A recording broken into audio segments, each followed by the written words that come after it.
Legislation کی سکے. اب مختلف ذرائع سے جو خبریں چلتی رہی، کچھ ابہام تھا، وہ میں کلیئر کر دینا چاہتا ہوں. کل جو انہوں نے لیجسلیشن کی دی آئیز ہیو اٹ کہہ کے، تو آئیز تو ان کے پاس پورے نہیں تھے، گنتی سے انہوں نے گریز کیا، گنتی سے یہ بھاگے رہے. ورنہ اگر یہ کل ایک دفعہ بھی گنتی کروا لیتے تو یہ بات روزے روشن کی طرح عیاں ہو جاتی اور یہ بات بالکل واضح ہو جاتی کہ کل بھی ہمارے ممبران 20 ممبران ان سے زیادہ تھے. تو اس وقت مائنورٹی گورنمنٹ جس کی کابینہ ایگزسٹ نہیں کرتی، اور اس اجلاس کو بھی کوئی قانونی حیثیت اس لیے حاصل نہیں ہے کہ وزیر اعلیٰ بھاگے ہوئے ہیں، وزیر اعلیٰ اعتماد کا ووٹ لینے سے گریزاں ہیں، اور وہ مختلف ہیلوں بہانوں سے لیجسلیشن پاس کروا کے سمجھتے یہ ہیں کہ وہ کسی بھی طریقے سے خود دھاندلی کر کے اپنے نمبر پورے کر لیں گے. نمبر پورے نہیں ہونے. آج ایک بہت بڑی کامیابی اللہ تعالیٰ کے فضل سے، اور میں ایک مڈل کلاس پولیٹیشین کے طور پہ اس کو اپنے سینے پہ ایک تمغہ سمجھتا ہوں کہ لاہور ہائی کورٹ میں جو استدعا کی گئی تھی لاہور کے ماسٹر پلان کے خلاف، آج لاہور ہائی کورٹ نے اس پہ سٹے دے دیا ہے. ہمارا پٹیشنر جو روڈا کا بھی افیکٹی ہے، جو اس ماسٹر پلان کا بھی افیکٹی ہے، اس نے کل درخواست دائر کی، اور اس میں کئی 100 ارب روپیہ، اس کے کئی محرکات ہیں کہ لاہور کا ماسٹر پلان پرویز الہی صاحب اور ان کے صاحبزادے نے اجلت میں کیوں منظور کروایا. اس لیے اجلت میں منظور کروایا کیونکہ ان کو پتا تھا کہ یہ حکومت چند دن کی مہمان ہے تو اربوں روپے بٹور لیے جائیں. اب کیا ہے، شیخو پورے کا ایک بہت بڑا چنک اٹھا کے لاہور میں اس کو شامل کر کے اس کو گرین ایریا ڈکلیئر کر دیا. اب لاہور کی حدود تو اتنی ہیں جتنی اس وقت ہیں. لاہور میں 96 اسکوائر کلومیٹر کو براؤن ایریا ڈکلیئر کر دیا گیا. اب جب آپ کسی بھی علاقے کو براؤن ایریا ڈکلیئر کرتے ہیں تو ہوتا کیا ہے؟ تو ہوتا یہ ہے کہ آپ کی ہاؤسنگ سوسائٹیاں ڈیولپ ہونا شروع ہو جاتی ہیں. میری تو کوئی ہاؤسنگ سوسائٹی نہیں ہے، نہ کسی ہاؤسنگ سوسائٹی والے سے تعلق ہے، نہ دوستی کرنے کا شوق ہے. میرا جو خاندانی بیک گراؤنڈ ہے وہ بھی آپ جانتے ہیں. تو اس لیے یہ ہاؤسنگ سوسائٹیوں کو بینیفٹ دینے کے لیے گرین کو براؤن کر دیا. اب براؤن کا مطلب یہ ہے کہ پہلے ہی اسموک کا برا حال ہے لاہور کے اندر. اس کی پالیسی بنے گی نہیں بنے گی یہ نہیں پتا، مگر لاہور میں گرین کو کم کر کے براؤن کیا جا رہا ہے. اور 96 اسکوائر کلومیٹر کو براؤن کر دینا، یہ کہاں کا انصاف ہے؟ اب جن صاحب نے یہ ساری کاروائی کی ہے وہ ملک سے باہر بیٹھے اور اپنے والد کے الیکشن پہ بھی پاکستان آنے سے گریزاں ہیں. اس لیے گریزاں ہیں کہ ان کو پتا ہے کہ میں آؤں گا کوئی نہ کوئی تحقیقات ہوں گی.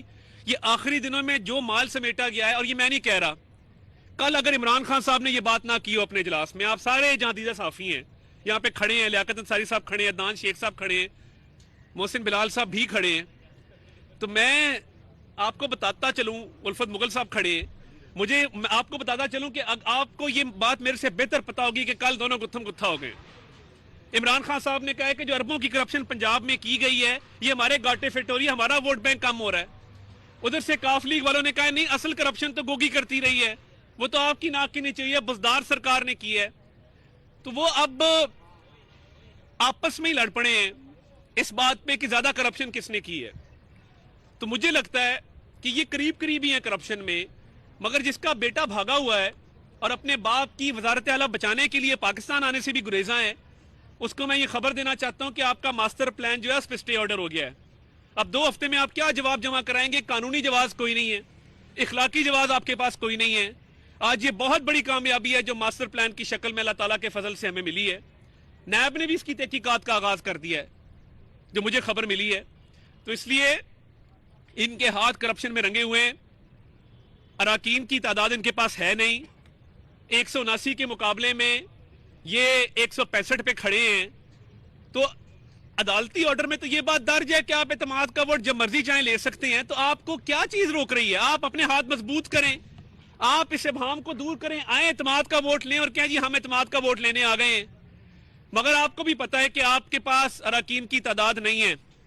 جس دن آپ کے اعتماد کا ووٹ ناکام ہوا، کیونکہ دیر سویر لینا پڑے گا، آئین کا آرٹیکل 130 سب آرٹیکل 7 یہ کہتا ہے کہ اعتماد کا ووٹ لینا ہوگا. منظور بٹو صاحب کے دور میں بھی لیا گیا تھا, پیر صابر شاہ صاحب والا کیس پڑے اس میں بھی لیا گیا تھا, 10 دن کی مہلت دی گئی تھی. آپ کو تو 2 ہفتے ہو گئے ہیں, کیوں نہیں لے رہے اعتماد کا ووٹ؟ اور میری عدالت سے بھی استدعا ہے کہ آئین کو ری رائٹ نہ کیا جائے. آئین کے اندر جب آرٹیکل 130 سب آرٹیکل 7 یہ کہتا ہے, اور دیکھیے کہ 3 ایم پی ایز جس کے اندر آپ کی خواتین ایم پی ایز بھی موجود ہیں, وہ کہتی ہیں ہم نے پرویز الہی کو ووٹ نہیں دینا, تو آپ کی تعداد کم ہوتی جا رہی ہے. اس کا مطلب ہے کہ گورنر نے ٹھیک کہا ہے آپ کو اعتماد کے ووٹ کا. ہم عدالت میں پیش کریں گے یہ بات کہ جی یہ 3 ایم پی اے ان کے پرویز الہی کو ووٹ دینے کو تیار نہیں ہے. اور اگر کل ممبرشپ دیکھی جائے تو 180 بمقابلہ 188 ہے. اب ان کے ممبر اگر ان کے ساتھ نہیں, اس میں ہمارا تو کوئی قصور نہیں ہے. اعتماد کا ووٹ دیر سویر لینا ہوگا, اور اس کے بعد جو وزیر اعلیٰ کا انتخاب ہوگا, اگر پہلی گنتی میں کوئی بھی امیدوار 186 ووٹ نہ لے سکا تو دوسری گنتی ہوگی, اور دوسری گنتی میں سادہ اکثریت والا وزیر اعلیٰ منتخب ہو جائے گا, جس کا ہمیں اللہ تعالیٰ کے ہاں بڑا یقین ہے اور ہم بڑے کانفیڈنٹ ہیں اس معاملے پر. بھاگ تو حکومت رہی ہے, بھاگ تو منسلئی گئے ہیں, تو آ کے جواب دینا ان باتوں کا. ماسٹر پلان میں تو آپ پھنس گئے ہیں. ماسٹر پلان اب انشاءاللہ اللہ تعالیٰ نے زندگی دی, موقع دیا, میں بطور ایک مڈل کلاس سیاستدان اس کو اپنی انا کی جنگ بناؤں گا, اور میں دیکھتا ہوں کہ یہ ماسٹر پلان 2050 کا جو اربوں پتی لوگوں کو مزید ارب دینے کے لیے کیا گیا ہے, یہ کیسے اس پنجاب کے اندر پاس ہوتا ہے. میں جب داخل ہوا تو انہوں نے کہا جی وفاقی وزراء کی انٹری پنجاب اسمبلی میں بین ہے, جس میں رانا ثناء اللہ صاحب کو, مجھے اور سعد رفیق صاحب کو اجازت نہیں ہے. اب دیکھیے بطور وفاقی وزیر آپ کے کچھ استحقاق ہوتا ہے. ہم نے میٹنگ کرنی ہے, ہم نے کل بھی پرامن طریقے سے ہم آئے ہیں, کمیٹی روم میں بیٹھے ہیں, اپنی میٹنگ کی ہے, نیچے گیلری میں اجلاس دے کر ہم گھر چلے گئے ہیں. ان کو انسیکیورٹی یہ ہے کہ شاید ہمارے آنے سے پارٹی کو تقویت ملتی ہے, ممبران کا جوش و جذبہ بلند ہوتا ہے, اس میں اضافہ ہوتا ہے, تو ان کو اسمبلی میں ان کی انٹری بین کر دو. میں نے ان کو بتایا ہے, میں نے کہا یہ گجرات کی ضلع کونسل نہیں ہے, نہ اس کو بننے دیں گے, اور میرے چودھری پرویز الہی صاحب سے کچھ 40-50 سال کے خاندانی مناسب میں کوئی آج کا تعلق نہیں ہے. ہم نے کئی نسلیں بھگتائی ہیں, کئی نسلوں کو دیکھا ہے. اور میں آپ کو بتاؤں, ہمارے علاقے میں ایک فوتگی ہوئی پیچھے, تنویر اعظم چیمہ صاحب, ہمارا الیکشن بھی ان کے خلاف ہے, ہماری تعلقات بھی ہیں, ان کی بھی بڑے تعلقات ہیں. اعظم چیمہ صاحب تھروٹ کاف لیگ میں رہے, یہ گجرانوالہ گئے, چند میل کے فاصلے پہ ان کی فاتحہ کہنا نصیب نہیں ہوئی. یہ جو وزاداری کا ایک لبادہ اڑا ہوا تھا نا, ہماری بزرگوں کی فاتحہ پہ نہیں ہے, یہ تو چلے پھر انہوں نے کچھ 40 سال زندگی کے ان کے ساتھ نبھائے ہیں. تو یہ گجرانوالہ گئے, وہاں تک نہیں گئے. پرویز الہی آہستہ آہستہ اپنی سیاسی ساکھ کھو چکے ہیں, اخلاقی جواز کھو چکے ہیں, سیاسی قوت کھو چکے ہیں. اب ایک کھوکھلا انسان وزارت اعلیٰ کی کرسی پہ بضد ہو کے براجمان ہے, تو اس کا علاج صرف ایک ہے کہ اعتماد کا ووٹ لے ورنہ گھر جائے. کر سکے. اب مختلف ذرائع سے جو خبریں چلتی رہی, کچھ ابہام تھا